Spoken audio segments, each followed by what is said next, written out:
The time for Kafka has come, and so have I. With a guide on everything you need to know from how she works to team building and more. Kafka is our first dot-focused 5-star that specializes in dealing steady damage that quickly ramps up over time. She enables other dot dealers, introduces a fresh way to play the game, and she's really hot. That's pretty important. So for all you Kafka havers or Kafka wanners, be sure to stick around, and let's start this guide off by learning how she works. So since Kafka mainly focuses on dealing dot damage, she's already different from standard damage dealers like Seda and Blade. But what sets her apart from other similar characters like Sampo is how she can utilize dots. Kafka's skill does lightning damage to an enemy with reduced damage to adjacent enemies, but most importantly, triggers all the dots currently applied to the main target for a portion of their damage. She's effectively doubling how often they trigger as she's able to detonate them during her turn. As an important reminder before we continue, only Bleed, Wind Shear, Shock, and Burn classify as dots, and dots also can't crit, so neither will this part of her skill. But despite this limitation, because you can stack a ton of dots at once, whether from character abilities or breaks, they're a pretty consistent source of damage with quite a bit of potential. This skill is a decent chunk of her damage, and since her basic attack doesn't really do anything, you'll want to be spamming her skill all the time. The only caveat to this ability is that its damage is very dependent on the dots currently on the target. Because of this though, it might seem like she really relies on her teammates to apply them for her. But Kafka wouldn't be much of a dot character if she didn't have one of her own. Kafka's ultimate deals lightning damage to every enemy, has a high chance to apply shock, and then triggers said shock on every inflicted enemy. The AoE damage on her ultimate is incredible, and with her A2 trace, she'll also trigger every other active dot, effectively making her ultimate a souped up version of her skill. In other words, with her ultimate and skill together, she's able to triple a dot's damage by being able to trigger it twice before they do damage at the start of an enemy's turn. Moving on, Kafka can also apply these same shock stats from her ultimate thanks to the rest of her abilities. Whenever an ally uses their base attack on an enemy, Kafka will launch a follow-up attack with a high chance to apply shock thanks to her talent. Basically, as long as there's a teammate faster than Kafka at the beginning of a fight, you can immediately apply her dot to an enemy. And thanks to its short one-turn cooldown, it's easy for her to maintain permanent uptime as long as Kafka is fast enough relative to the enemy. What's also important to note is that her follow-up also gives her 10 energy, meaning that a rotation of 3 skills and 3 follow-ups will always be enough to build her ultimate. And finally, we have her technique, which deals AoE lightning damage and can apply her ultimate shock to every enemy. Now, for the rest of her traces we didn't go over, they're also pretty important to her kit as well. Kafka's A4 trace gives her 5 extra energy when an enemy is defeated while they're shocked. Star Rail has no shortage of enemies that just keep summoning more enemies, so honestly, you'll be getting a lot of mileage out of this trace in quite a bit of content. And finally, her A6 trace increases her ultimates, techniques, and talents' base chance of inflicting shock by 30%. With now a 130% chance to apply shock with her abilities, not only does this improve her consistency, but it also greatly impacts your gear requirements, which we'll talk about more later. Now, regarding the trace priority, you're going to want to max out both her ultimate and skill first, as the DOT detonation scaling is completely dependent on trace level. Every point invested in her ultimate also greatly increases the attack scaling of her own dot, so you'll be seeing the biggest boost in damage by leveling up these abilities. Prioritize her talent next, as it triggers pretty often and the damage does add up. And finally, level her basic attack last, but you can kind of just ignore it as it doesn't really do much for her damage. Now, I know some of y'all have been saving Jade money for a while now, and regardless of what I say, you're going to be trying to pull her as many times as you can. But for everyone that hasn't been living on a budget this past month, let's go over her Eidolons and talk about what each of them do. In general, Kafka's Eidolons not only increase her personal damage, but also her team's total damage too. Starting with her E1, whenever her talent triggers a follow-up attack, there's a chance to increase the dot damage received by the target by 30% for 2 turns. Considering that a good amount of Kafka's damage comes from her dot, and because you'll ideally run another dot dealer on the team, adding 30% vulnerability is pretty good for the team overall. However, because Eidolon's hit chance isn't affected by her A6, you're going to need more effect hit rate than you normally would at E0, but we'll go over that more later in the video. Next up, we got her E2, which increases the dot damage dealt by all allies by 25%. Another great upgrade that boosts her team's damage for the same reasons as her E1, with the benefit of being an unconditional boost. Her next upgrade is her E3, which increases her skill and basic attack levels. And next up, we got her E4, which gives her 2 extra energy whenever an enemy takes damage from a shock status inflicted by Kafka. There's a lot of potential with this Eidolon, as the energy you'll get is proportional to the number of enemies on the screen. Obviously, more energy means more ultimates, and so in this case, the more enemies she can shock, the more often she'll get her ultimate, which happens to also shock every enemy. And now next up we have her E5, which increases Kafka's ultimate in talent levels. And finally we have her E6, which increases the damage multiplier of any shock damage dealt by her ultimate, technique, or follow-up attack by 156%, and extends the shock duration by an extra turn. Now, kinda off topic, but I've been wondering why they chose 156. It might be related to the musical term the the Eidolon is named after, but Google isn't giving me shit, so if anyone finds out, let me know in the comments. Anyways, this upgrade obviously gives a massive boost to Kafka's damage. When you combine this with the effects from E1 and E2, Kafka's shock will end up doing over 3 times its original damage. And now with the dot lasting 3 turns, it makes it much easier to maintain constant uptime on multiple enemies. However, with only 1 or 2 targets, the extra turn does end up being overkill. Now, she doesn't need any Eidolons to function, but for those going for multiple copies, E1 and E2 are fairly strong and pretty decent stopping points. E4 is for more ultimates, and E6 gives the biggest boost, but only go for it if you really love her.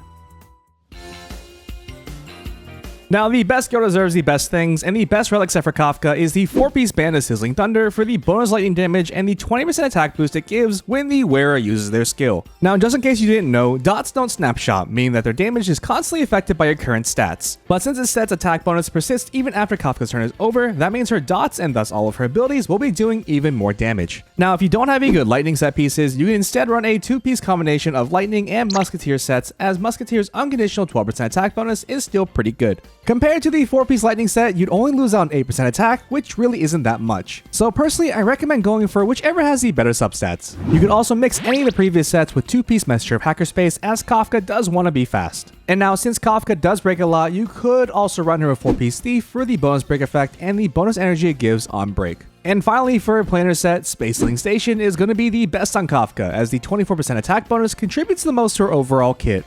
But now regarding relic stats, Kafka is going to want as much attack as you can give her, as dots make up a majority of her damage. And since dots can't crit, that means you don't have to mold for a crit body piece for once. She'll also want a ton of speed, as more speed means more turns to use her skill, more uptime or talent, and more energy for more ults. And now regarding effect hit rate, landing Kafka Shock is incredibly important to overall damage, but because of her bonus based chance she gets from her A6 trace, she'll only need an extra 29% hit rate to land it all the time. And since she already gets 18% from her minor traces, she'll only need an additional 11% from her relics. However, even without substats, she already has a pretty high chance of landing her shocks, so I honestly wouldn't even worry about it, and you'll probably get the remainder just from farming normally. However, having Kafka's E1 does change your needs quite a bit. You'll instead now need an additional 49% hit rate to guarantee that E1's debuff connects, as the base chance isn't boosted by her A6 trace. With a now much steeper EHR requirement, you might be thinking about running an effect hit rate top, but I don't recommend trading 43% attack just to land her E1 all the time. However, I feel you could offer Pangalactic if you're having trouble getting enough hit rate from substats, but depending on your current EHR, you could be losing out on a good amount of attack from swapping out Space Healing Station. With her E1, effect hit rate would be much more valuable, but in my opinion, don't sweat too much over getting enough to land it 100% of the time.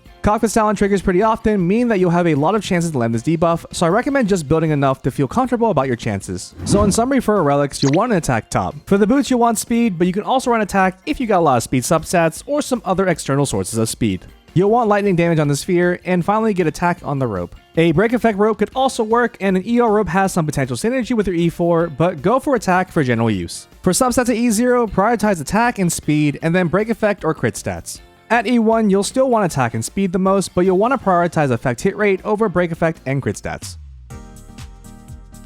Now, since Kafka builds a lot of attack, that means she'll want damage buffing Lightcones to balance it all out, which basically means she can use a lot of Nihility Lightcones that we have available right now. Starting with her best in slot, we got her signature Lightcone, Patience is all you need. The description is pretty long and it reads like a Yu-Gi-Oh card, but it basically does 3 things. It gives a total damage buff, grants a stacking speed buff, and it has a chance to inflict a shock dot called a road whenever a wearer hits an enemy. The damage buff is pretty great since she already builds a ton of attack, and she'll get about 14 speed from max stacks, which is actually quite a lot. But the silliest part of this Lightcone is how well the erode effect synergizes with her overall kit. Essentially, besides being another dot for her to trigger, since it counts as a shock debuff, her A4 and her E4 both apply to it. And because it applies a road on hit, and all of her abilities have a lot of hits, it has a really high chance of landing. Basically, what that means in particular is that if you use her abilities and it doesn't land the erode, then you probably shouldn't be playing a gacha game. This Lightcone is pretty good in general, and it's especially useful in Kafka, but then her next best Lightcone is a 4-star that has an insane amount of potential at higher super impositions. Good Night and Sleep Well is her next best option, as the stack and damage bonus it provides per debuff synergizes incredibly well with Kafka's playstyle. Dots count as debuffs, and with a typical Kafka team, you'll have no problems maintaining 3 debuffs on an enemy at all times. At S5, this totals to a 72% damage buff at 3 stacks, which makes this Lightcone a pretty good contender to her signature.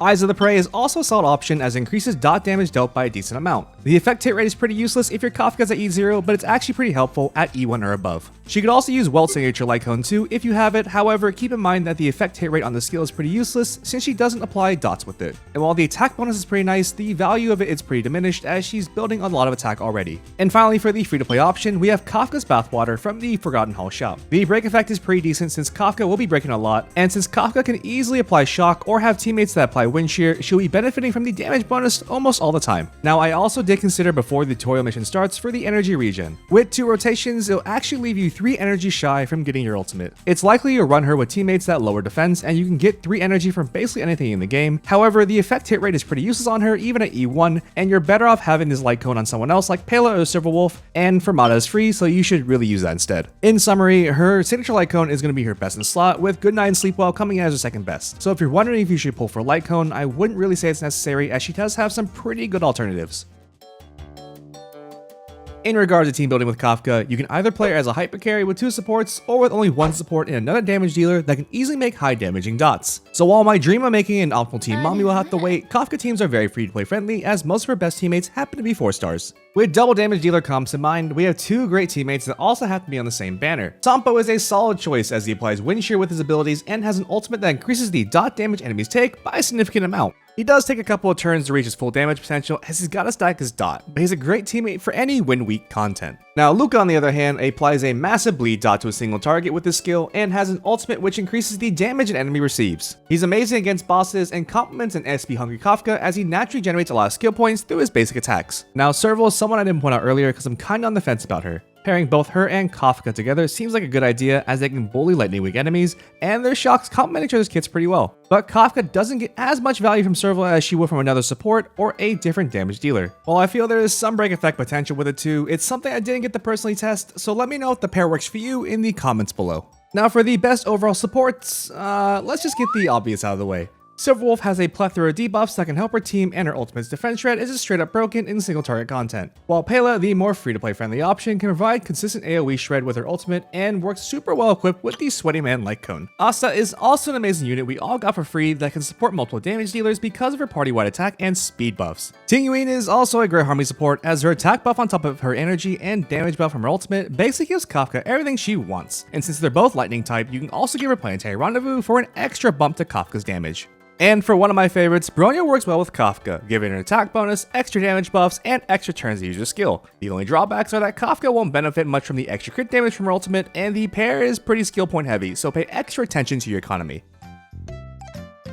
So by now you might be asking, how good is Kafka really? And honestly, I don't think we actually know the answer to that yet. Kafka is a key component in dot teams, and that's something that won't be changing anytime soon. And at the time of posting this video, every other dot deal in the game is only a 4-star, meaning her full potential might be locked until another 5-star dot unit gets released. She's definitely not replacing any of the other 5-stars in the meta right now, but there's a lot of potential for her later in the future. So that kind of begs the question, is she worth pulling now? I'm a firm believer of waifu over meta, but if you're in need of a lightning carry, then I personally think she's worth considering. She's not replacing any of our current options unless your name is Arlen, but she's very free to play friendly as she has plenty of Lightcones to choose from, and most of her best teammates are 4-stars. Her banner is pretty good value as Luca and Serval both are amazing pickups on their own, with Sampo and Luca being good teammates for Kafka. But with a new imaginary DPS and preservation character on the horizon, it might be better for your account to wait for a rerun instead if you're lacking that kind of coverage for your teams in MOC. Hopefully they don't lock her in a basement for over a year like another character from another game the Hoyoverse also creates, but yeah, I'm not risking it. Anyways, if you like this sort of guide, there's a playlist right here you should also check out.